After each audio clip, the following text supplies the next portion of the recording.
Assalamualaikum warahmatullahi wabarakatuh.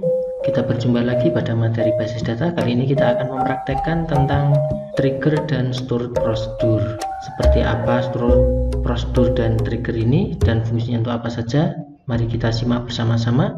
Dan jangan lupa disiapkan laptopnya. Baik, yang pertama kita mulai dari trigger.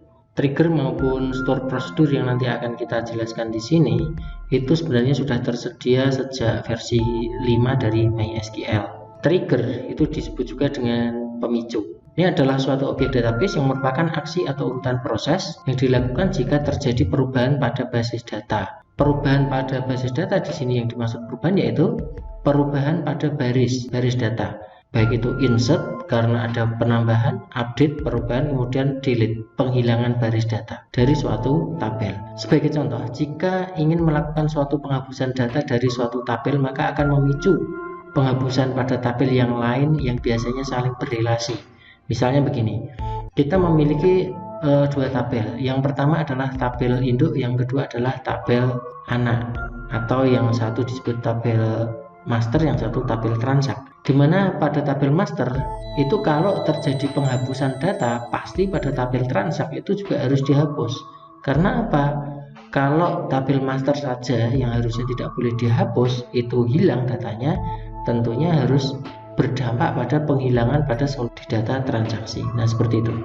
Itu contoh kita bisa melakukan suatu pemicu atau trigger. Kemudian beberapa contoh untuk penggunaan trigger yang sangat berguna adalah jika kita ingin melakukan kalkulasi atau perhitungan tertentu yang tidak perlu diketahui aplikasi luar. Maksudnya aplikasi luar di sini apa? Misalnya kita membuat sebuah program aplikasi untuk perpajakan misalnya. Perpajakan itu tidak perlu dihitung misalnya dari form aplikasi yang ada.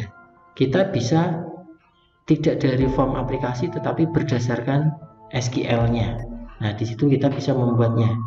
Nah, ketika diketahui di situ ada misalnya ada harga jual, itu di dalamnya sudah ada pajak, langsung dihitung. Maka tidak perlu diketahui oleh aplikasi yang digunakan oleh MySQL. Nah, itu yang digunakan oleh pengguna. Yang ketiga, mencatat aktivitas operasi tabel misalnya untuk pembuatan log aktivitas kegiatan. Nah, pada poin yang ketiga ini nanti yang akan kita praktekkan yaitu dengan membuat suatu aktivitas operasi tabel. Kita lanjutkan. Sintak atau aturan penggunaan dari trigger. Ini yang pertama, tentunya ada kata-kata create trigger, kemudian nama triggernya apa, kemudian ini ada dua bagian kalau kita pisahkan. Nama trigger, kemudian di sini waktunya kapan, terus kemudian ada eventnya, ada tiga bagian. Kemudian ini tabel yang ditunjuk itu on apa, terus ini sebagai dampaknya for each row-nya itu nanti seperti apa. Misalnya dampaknya nanti akan menyimpan ke tabel log ya, yang akan kita praktekkan nanti seperti itu. Keterangan-keterangannya ini ada trigger name, ada trigger time, event. Di sini trigger time itu ada before sama after. Maksud dari before sama after ini nanti kalau misalnya kita melakukan penambahan data, setelah terjadi penambahan data maka catat gitu ya. Ini contoh-contohnya. Nah kemudian untuk trigger event beda ini dengan trigger time. Trigger event ini nanti ketika terjadi apa, misalnya insert, update, dan delete, hanya tiga itu. Tetapi yang namanya insert itu ada tiga jenis ya. Ada insert yang berupa insert itu sendiri, kemudian ada insert yang disebut dengan load data, kemudian insert yang berupa replace. Sedangkan untuk update hanya ada satu ya, update itu sendiri. Sedangkan delete itu ada dua, delete maupun replace. Nah replace ini sendiri masuk kategori bisa ke insert maupun ke delete. Untuk tabel name ini adalah nama tabel yang berasosiasi atau berkaitan dengan perintah trigger. Sedangkan trigger statement tunggal atau jamak yang akan dijalankan ketika triggernya itu aktif. Baik, kita langsung melanjutkan contoh-contohnya. Sebelum kita nanti masuk ke contoh, ada baiknya kita kenali tabel yang akan kita gunakan nanti apa saja. Tabel yang kita gunakan yaitu tabel pelajar, ini adalah data-datanya. Tabel pelajar, kemudian ada tabel ruang. Kita membuat tabel log kejadian. Ini adalah perintah deskripsi atau description. Jadi yang kita buat nanti adalah create tabelnya, ada dua atribut yaitu kejadian dan waktu. Ini contoh create-nya. Kemudian ruang, ini langsung datanya ya. Ini data-data yang akan kita gunakan. Baik, langsung saja kita praktekkan. Ya, misalnya ada contoh menambah data. Membuat sebuah trigger yang akan otomatis aktif pada saat ada data yang ditambahkan ke tabel pelajar. Maka tabel log kejadian akan bertambah, ada tulisan nanti di tabel log kejadian yang kita buat tadi ya. Tabel yang ini ya, maksudnya ya. Nah, ini akan ada tambahan di situ, ada penambahan data dan waktu sekarang. Maka nanti pada atribut kejadian ini perlu nanti ada datanya, ada penambahan data. Waktunya itu adalah saat ini ya. Nah, bagaimana cara membuatnya? Yang pertama, kita membuat create trigger in pelajar. Ini namanya ya. Perhatikan, di sini ada in nama pelajar. Ini kita sendiri yang memberikan, tidak ada aturannya, yang penting tidak ada spasinya ya. Kemudian setelah afternya ini ya, time-nya, kemudian event-nya itu adalah insert on. Nah, yang terjadi pada tabel apa? Pada tabel pelajar. Kemudian kalau ini ternyata ada insert atau penambahan data, apa yang terjadi? For each row insert into. Nah, kita langsung lakukan penambahan pada tabel log kejadian, di mana atribut pertama tadi adalah kejadiannya apa? Ada penambahan data. Kemudian waktu sekarang kita masukkan dengan kata-kata cukup now. Berikutnya hasilnya kalau kita masukkan misalnya ya, saya menambahkan data pelajar dengan nilai, ini adalah NIM-nya, kemudian namanya Ontorjo, ini adalah tanggal lahirnya. Berhasil, kemudian jika berhasil maka nanti di dalam log kejadian di sini ya, tabel log kejadian itu akan menambahkan data persis seperti yang ada di sini tadi, insert value-nya. Berikutnya, membuat sebuah trigger yang akan otomatis aktif pada saat ada penghapusan data pada tabel ruang. Pada tabel ruang, kalau kita lihat tadi, ini tabel ruang, data-datanya ada AA, BB, BC, CC. Kita coba akan menghapus yang CC. Bagaimana kalau kita ingin membuat triggernya? Create trigger, namanya adalah del ruang, menghapus ruang. Tabel yang dituju itu adalah tabel ruang, eventnya delete, time-nya setelah ya. After, for each row insert into, masukkan ke dalam tabel log kejadian dengan nilai ada data dihapus di tabel ruang. Nah, ini now, ini sama dengan waktu sekarang ya, yang kita masukkan ke sini. Kemudian hasilnya, kalau misalnya saya melakukan penghapusan, ini adalah perintah menghapus data di ruang dengan kode CC dan berhasil, maka nanti di tabel log kejadian akan muncul informasi seperti ini. Bagaimana kalau mengubah data? Hal ini juga memiliki kesamaan juga ya. Yang beda di mana? Tabelnya, namanya beda, tabel yang dituju mungkin beda. Nah, di sini juga beda. Kemudian menyimpannya tetap sama. Nah, sampai di sini dari ubah, delete maupun insert, hasilnya akan menjadi seperti ini. Ada penambahan data, ada data dihapus di tabel ruang, terjadi perubahan data pada tabel ruang. Nah, ini semua yang tercatat di sini, ini biasanya penting artinya ketika kita nanti menjadi administrator database, siapa saja yang bisa masuk, yang bisa melihat, yang bisa menghapus, mengubah data, itu semuanya kalau terjadi perubahan pada baris data itu akan tersimpan di sini. Berikutnya, bagaimana cara kita melihat trigger? Cukup show triggers ya. Jangan lupa di sini pakai S seperti ketika kita menampilkan tabel. Show tables. Tapi bedanya kalau trigger ini sebenarnya kolomnya banyak ya, ke kanan terus, ini dilanjutkan ke sini ya. Ini dilanjutkan ke sini. Nah, yang perlu kita lihat saat ini kita baru membuat nama triggernya, yaitu waktu itu baru membuat in pelajar saja ya. Eventnya insert, tabelnya pelajar, statementnya ini, statementnya yang berdampak ya.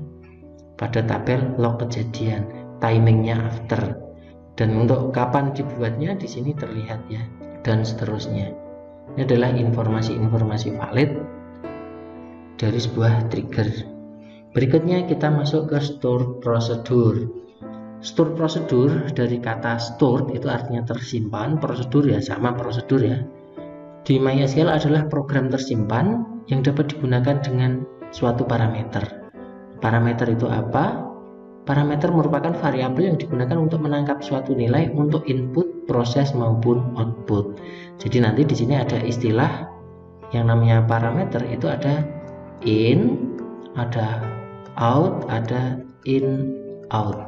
Ya, ada 3. Prosedur tidak mengembalikan nilai seperti function pada umumnya. Kalau kita sudah mempelajari bahasa pemrograman, ada namanya prosedur dan fungsi. Cara penggunaan dan pembuatannya hampir sama seperti membuat prosedur dalam bahasa pemrograman lain. Kita dapat membuat sendiri prosedur di MySQL. Nah, apa arti penting prosedur itu? Sebenarnya kalau kita melakukan suatu perintah yang berulang-ulang, kita cukup panggil nama prosedurnya saja, kita beri nilai, kemudian akan memunculkan hasil. Di sini kita akan membuat contoh 3 prosedur yang akan kita praktekkan nanti. Di sini hanya 2. Yang pertama kita kenali dulu sintaksisnya atau aturan penggunaan dari store procedure. Ini ada bagian-bagiannya. Kalau kita lihat secara aturan atau sintaksisnya, ini kelihatan mungkin susah begitu ya, karena nanti ada triknya tersendiri. Kita bisa pelajari aja, kita baca, kita lewati saja. Berikutnya tabel-tabel yang digunakan. Sebelumnya kita telah memiliki tabel produk, katalog, dan supplier. Ini akan kita gunakan untuk contoh. Kemudian langkah-langkah apa saja yang perlu kita lakukan untuk membuat prosedur. Yang pertama, kita ubah simbol delimiter. Delimiter itu apa? Biasanya kalau kita menuliskan kode SQL di MySQL itu diakhiri dengan titik koma. Diakhiri dengan titik koma ini agar nanti ketika kita menuliskan prosedur itu di dalam sintaknya, di dalamnya itu tidak langsung diproses, maka delimiternya kita ganti dulu. Berikutnya cara buatnya dengan cara create prosedur, namanya apa, kemudian in, dan seterusnya. Ini adalah urut-urutannya. Kita perhatikan, pertama delimiternya saya rubah menjadi ini. Ini sebenarnya bebas ya delimiternya, asalkan ini adalah simbol-simbol gitu ya, yang bukan teks atau angka. Kemudian create prosedur. Nah, ini namanya prosedur yang kita buat adalah tampilkan data. Ini nanti akan kita masukkan parameter in, maksudnya kode barang. Ini adalah nama parameternya atau nama variabelnya, diberi ruang itu 10 saja. Kemudian inti dari programnya itu berada di begin sampai dengan end. Nah, di sini ini adalah inti dari prosedur. Select bintang from product where PID sama dengan kode barang. Kode barang ini berasal dari sini, dari parameternya. Jadi kalau kita biasanya menuliskan itu adalah, biasanya kita menuliskan ya, misalnya biasa kita menuliskan kan bagian ini aja. Kalau tanpa menggunakan prosedur, kita menampilkan data berdasarkan kode ini, kita harus ngetik select bintang dan sebagainya, lama. Nah, untuk itu kita bisa menggunakan prosedur ini. Kita masukkan ke sini. Kemudian jangan lupa n di sini. Dan biasanya kalau kita menulis di MySQL itu diakhiri dengan titik koma. Nah, inilah sebabnya kenapa kita memerlukan suatu delimiter yang diganti. Kemudian delimiter untuk prosedur ini ditutup sampai n di sini ya. Kemudian oke, sudah berhasil. Kemudian cara melihat prosedur yang telah kita buat bagaimana? Kita akan menampilkan prosedur di sini. Nah, ini agak rumit ya, panjang, karena prosedur ini nanti berada di dalam suatu objek database, maka cara menampilkannya beda. Yaitu select routine name from information scheme routine where routine type sama dengan prosedur. Kemudian ini hasilnya.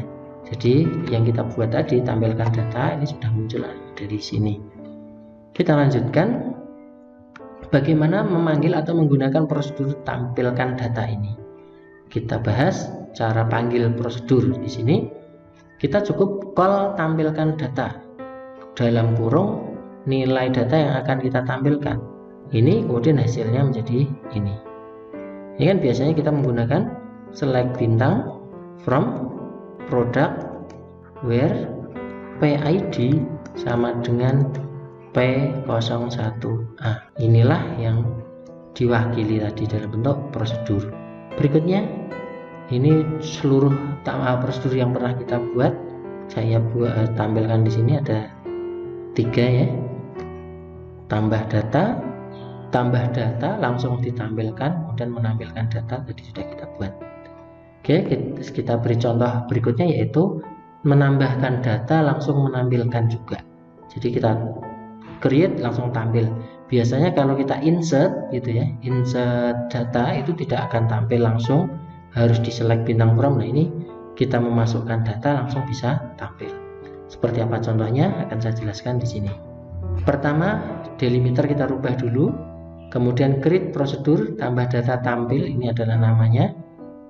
Perhatikan di sini tidak ada keterangan in, out atau in out. Ini berarti dia otomatis setting sebagai in ya. Jadi nanti kode, ada nama, alamat dan seterusnya. Nah, kemudian kita mulai dari begin, selesainya sampai end. Perhatikan delimiternya masih tetap.